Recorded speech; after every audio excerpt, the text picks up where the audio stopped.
I think it was just after midnight London time, dropped 28.30. And I wasn't awake, but I looked at the chart, and then it traded in a matter of 1 or 2 hours to 30.61. So an almost 9% rebound. And I think that's very strong and very significant. Gold as well. Monday, April 7th, 2025, Monaco 64, home of alternative economics and contrarian views.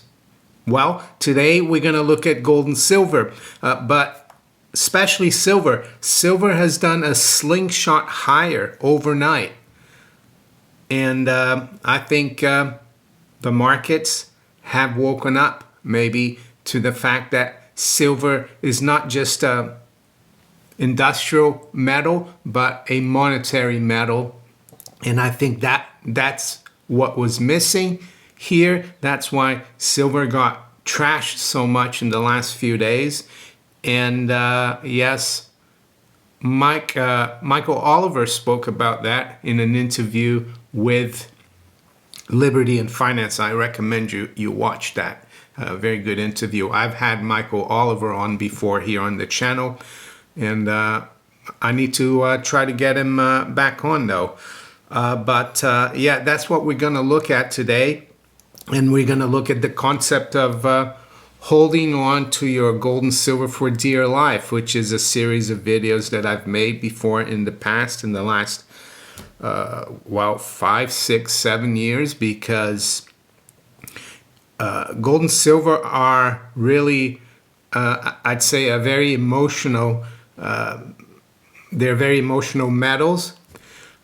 You really need to hold it and own it physically to realize how important they are when things are as chaotic as they're now. And we're going to look at the stock market as well, because the meltdown is continuing overnight. And yeah, again, I'd like to thank all the new subscribers, all the existing subscribers. And if you're enjoying my content and haven't subscribed yet, please subscribe to the channel. I post content every day. I do a live stream on a Sunday evening, London time, usually with Clive Thompson. I did one last night with him. If you haven't watched it, I'm going to put it up here. Put a link up here for you. And the other thing I like to say, yes, if you haven't gotten out of Dodge, and by Dodge I mean fiat currencies, because they're not going to do anything in terms of appreciating over time, because when push comes to shove, when this crisis really culminates, the central bankers and governments are going to step in. And the only thing they can do really is print money, create money out of thin air, cut rates to artificial levels to try to boost the economy. That's something that's been done since the 30s. It started out with Hoover, the Great Depression, FDR, and they've been doing it ever since.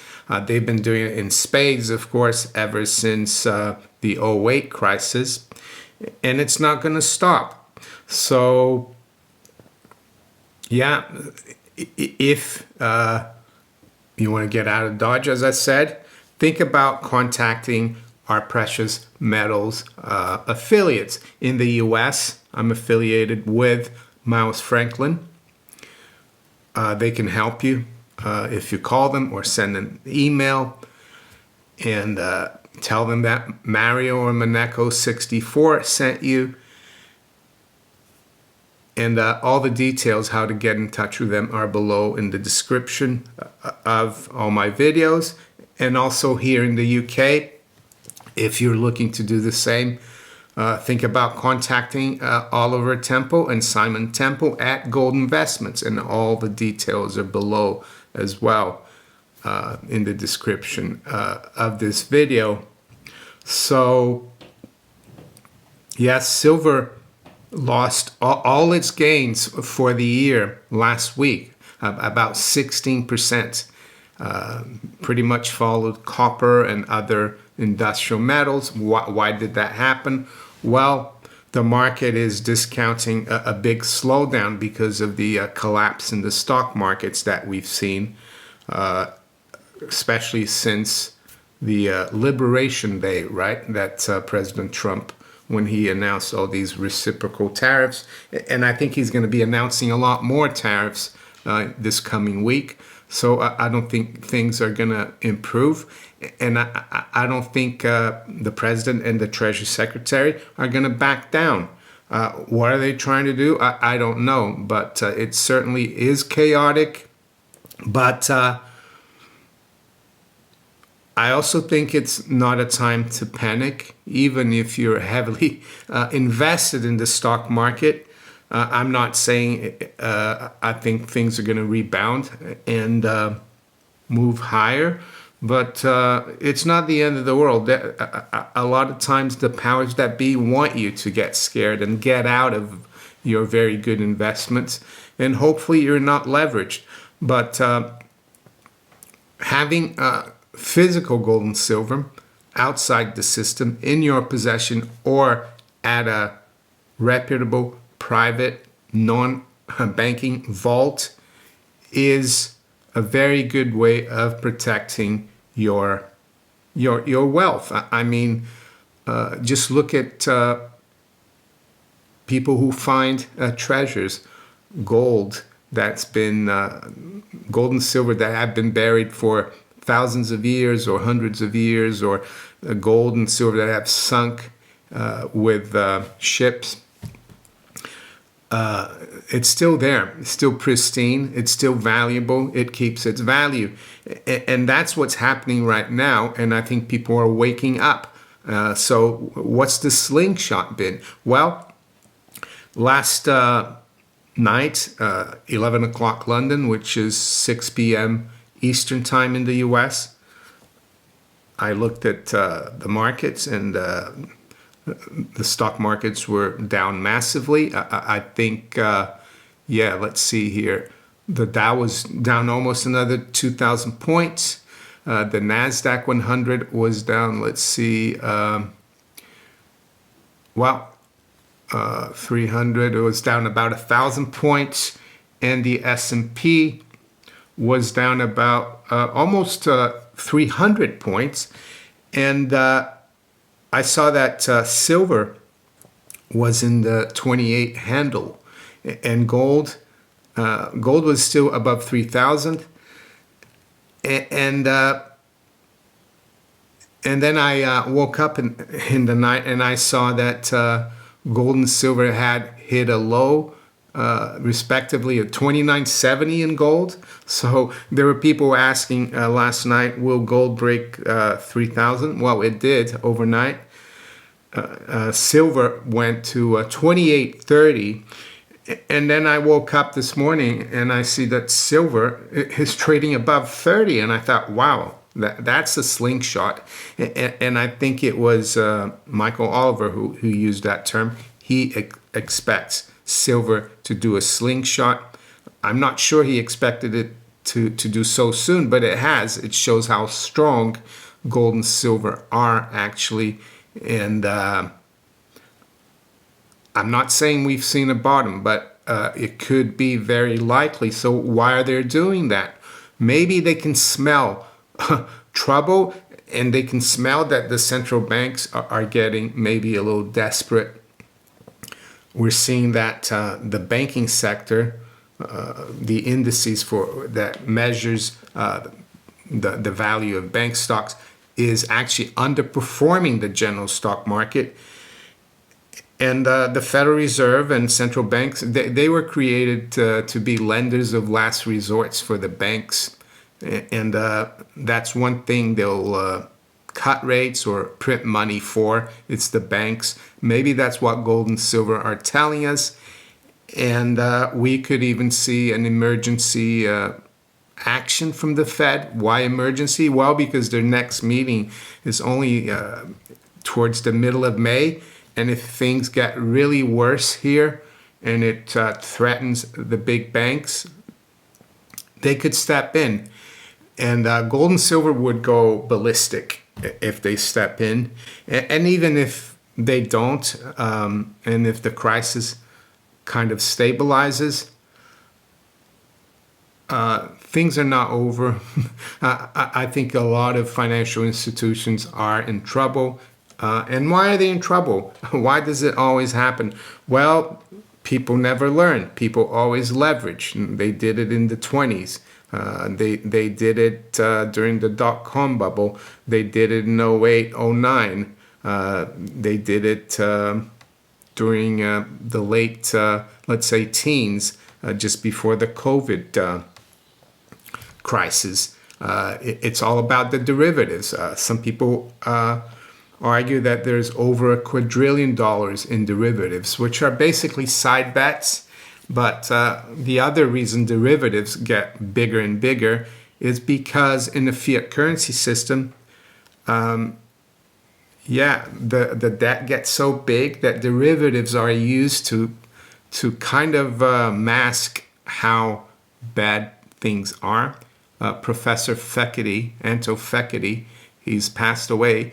He talked about that derivatives are used to manipulate the price of important assets in a fiat currency system. And I think it could be a huge crisis because we haven't even heard about any problems in derivatives, and I think we will very soon. And silver, I think it was just after midnight London time, dropped 28.30. And I wasn't awake, but I've looked at the chart, and then it traded in a matter of 1 or 2 hours to 30.61. So an almost 9% rebound. And I think that's very strong and very significant.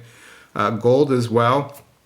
We traded to 29.70, and then during the same time frame as silver, it rebounded up to around 30.60, which is about a 2.8% rebound. Of course, is not as much as silver because gold has held up really well. It's still up about 15% year to date, while silver now is probably up slightly, but it lost 16% last week, as I told you. But what this goes to show you is that when gold and silver take off again, silver is going to be, I think, on steroids. It's going to go ballistic.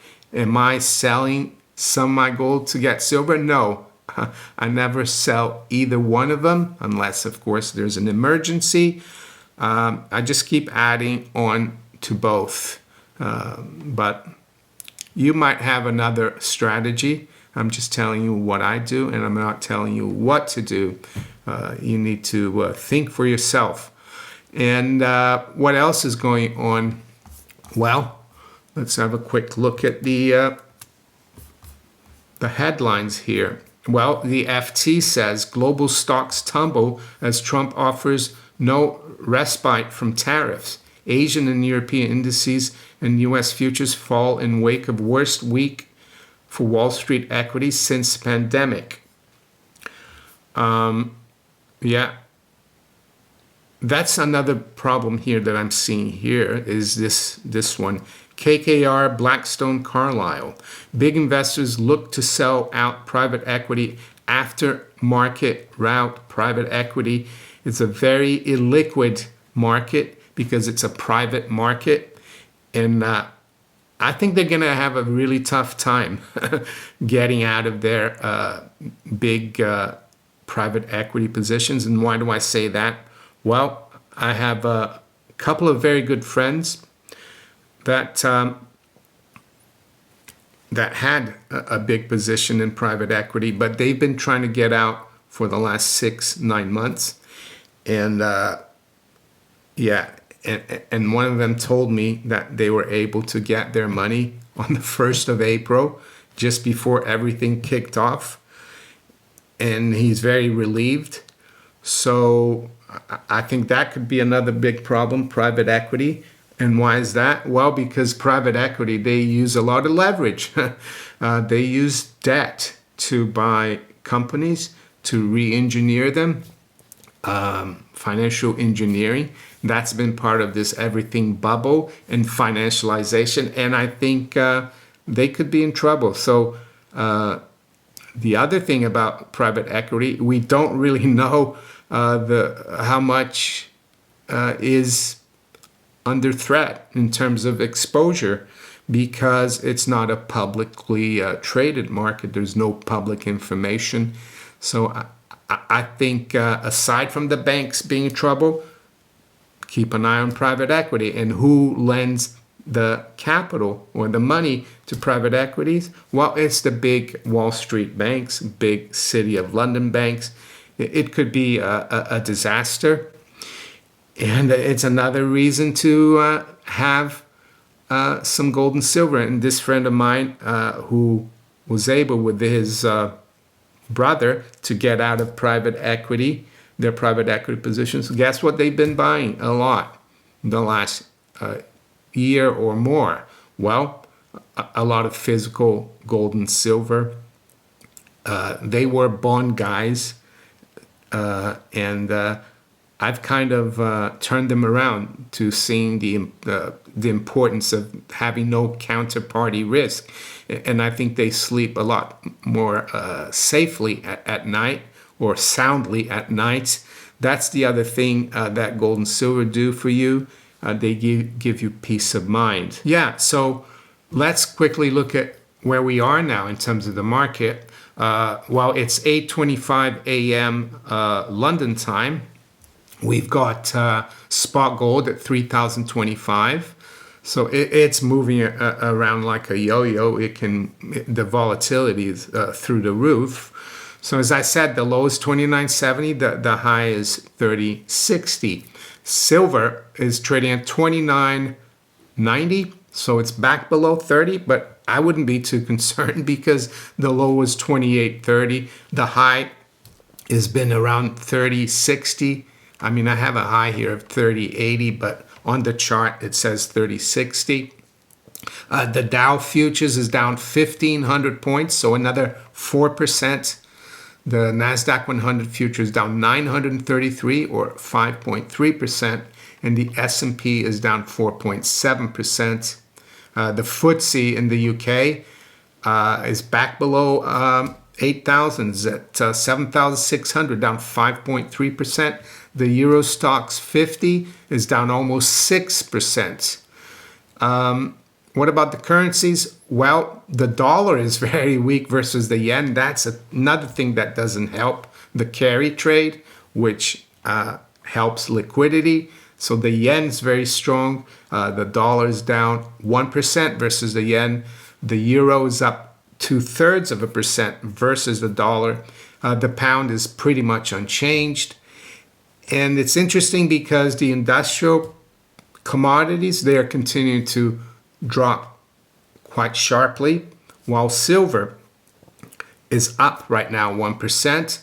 WTI crude is down 4% below $60.